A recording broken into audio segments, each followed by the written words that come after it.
Now, satellite images show what amounts to a 40-mile-long Russian killing machine moving towards Kyiv. The huge military convoy filled with tanks, armored vehicles, and artillery now raises fears of an all-out assault on the Ukrainian capital. At the same time, there is another troubling sign in a different strategic city, as surveillance video shows what looks like cluster bombs carrying out indiscriminate destruction in neighborhoods in Kharkiv. And as powerful explosions rocked an apartment complex, a missile strike targeted the city's square, one of the largest in Europe, and leading Ukraine's president to accuse Russia of war crimes while vowing to fight on for freedom in an emotional speech he gave to the European Parliament. Watch. This is terror against the city. This is terror against Kharkiv, terror against Ukraine. It will not be forgiven. It will not be forgotten. Can you imagine this morning, 2 cruise missiles hit this Freedom Square, dozens of killed ones. This is the price of freedom. We have proven our strength. We have proven that, as at a minimum, we are exactly the same as you are.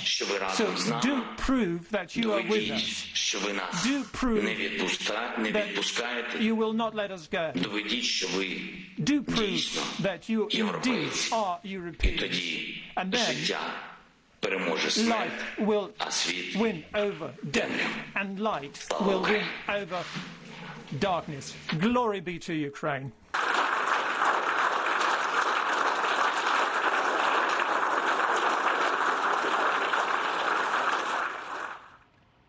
After that standing ovation, let's go to Trey Yingst live in Kyiv. Trey? Emily, good afternoon. Sirens continue to sound across Ukraine today as the Russians push forward with their invasion.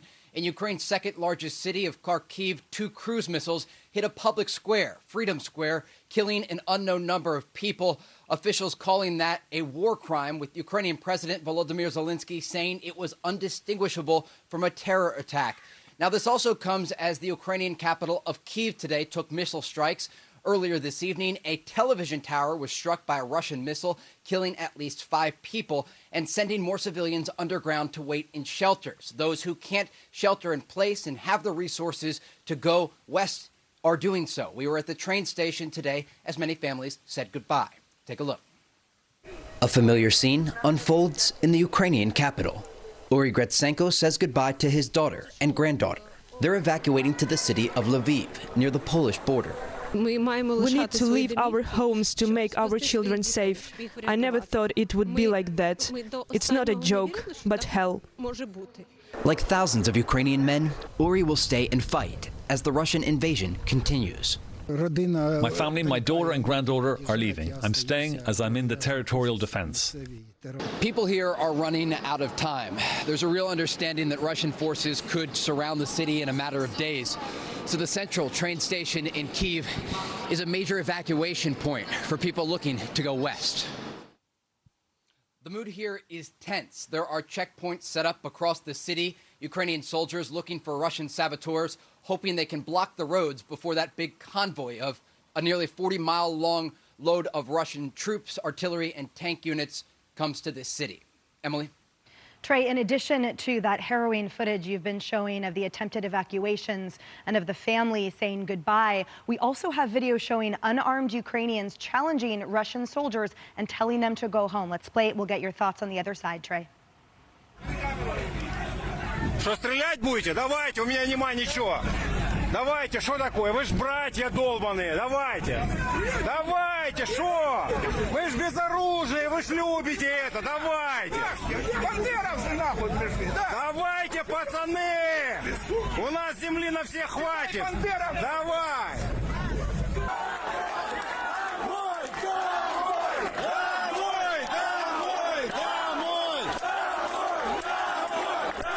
Trey, what can you tell us about that resistance there on the ground?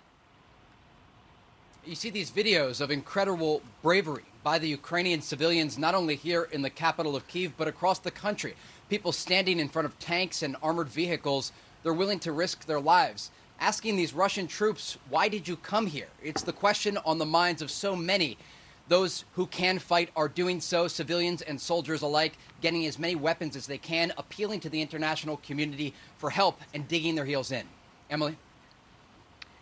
Trey Harris has a question for you. You know, Trey, with those reports, and we were talking about this with Lucas Tomlinson earlier, that Russian troops are less than 5 hours away potentially. Where they're headed now would be toward one of the points where people can actually get out, and that's on the border with Poland. I mean, what would that mean for people? What options would they have if, in fact, that reporting yields truth and they reach in such a short period of time? It's a great question. There's a massive humanitarian refugee crisis unfolding in parallel to this story of the Russian invasion into Ukraine, and it complicates things for the civilians here who are oftentimes caught amid the crossfire. I think the most concerning comment we heard today was from the president of Belarus, Alexander Lukashenko. Yes. There are some reports today that the Ukrainians could consider targeting inside the territory of Belarus, since many of the missiles and fighter jets are taking off from there. Now, if this happens, Lukashenko, the leader there, says that carpet bombing is a possibility not only in this city, but across Ukraine. The devastating toll on civilians would be incalculable. Harris? Trey, Kaylee here. You hear of carpet bombing and just your heart sinks. And you couple that with what we know, that a veterans rehab facility was shelled, a maternity hospital was shelled, schools have been hit, nurseries have been hit. And then you couple that with the reporting from NBC that there's a U.S. intelligence assessment that says Putin's been exhibiting unusual bursts of anger, and that he might see his only option way out of this is doubling down on the violence. We certainly hope not. But what are you seeing there on the ground? People are doing everything they can to get out of harm's way. The video we showed yesterday of that mother waiting in a hospital with her daughter is heart-wrenching. I mean, these civilians who don't have the resources to go west simply have to go underground, and they're waiting out these shellings. But they will eventually run out of food and supplies and medicine, the things that we often take for granted, not in a war zone. And when they do, that ratchets up the tension here to such a level that people will still try to flee amid the crossfire, and the civilian casualties will likely rise. Back to you. Trey, thank you so much for your insight and your analysis. As always, stay safe, and we'll bring you back soon.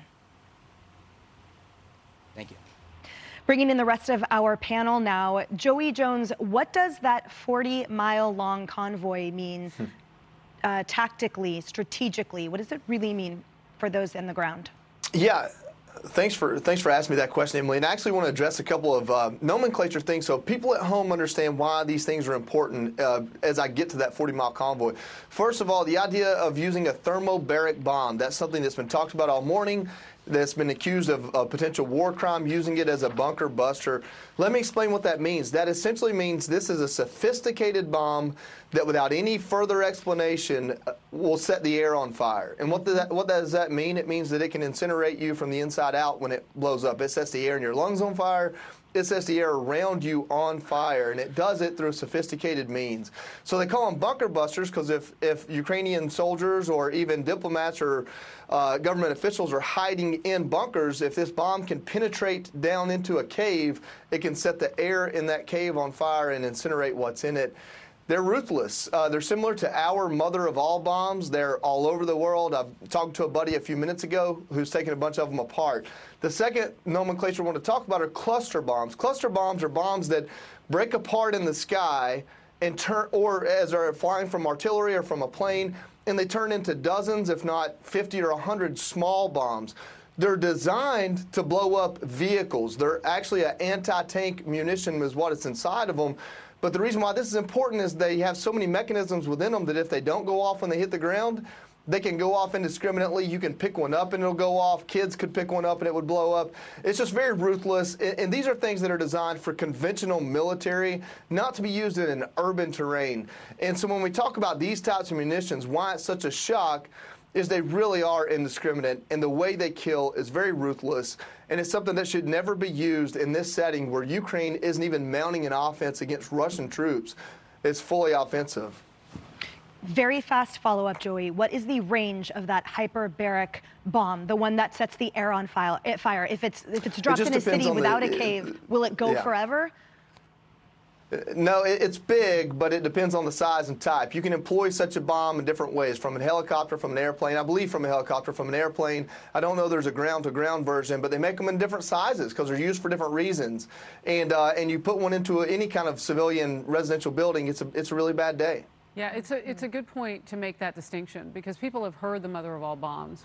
I believe we use them on a tunnel complex in Afghanistan against the enemy. So this is military to military. But this actually is called, Joey, the father of all bombs. So Geneva Convention looks at this, it's like a step up, if you will. Well, and there's been some time since those things were deployed, right?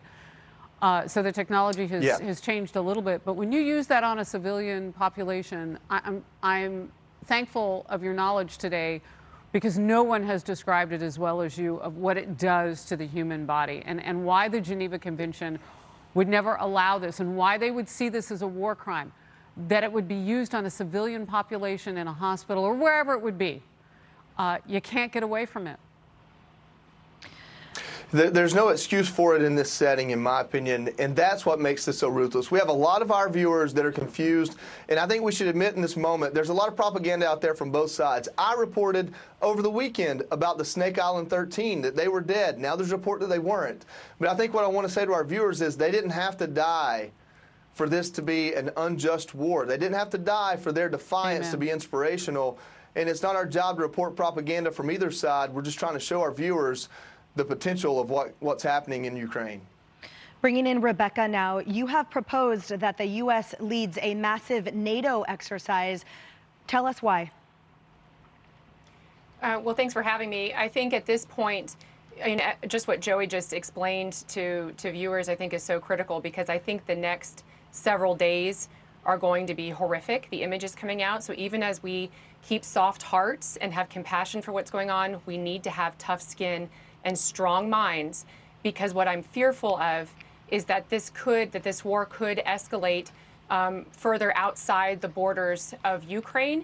And so U.S. actions and NATO actions, as we support the people of Ukraine, which we ought to, are so important. So what I've argued is these threats that Putin continues to make, these veiled and not so veiled nuclear threats against NATO, that should signal to us that it is our turn now to demonstrate serious resolve, that is stepping into a NATO country, that any kind of crossing the threshold to nuclear employment, even if it's these theater, low-yield nuclear weapons, that would be crossing a line that the Russians will be made to regret. And so we need to demonstrate that resolve right now by strong NATO military exercises that includes U.S.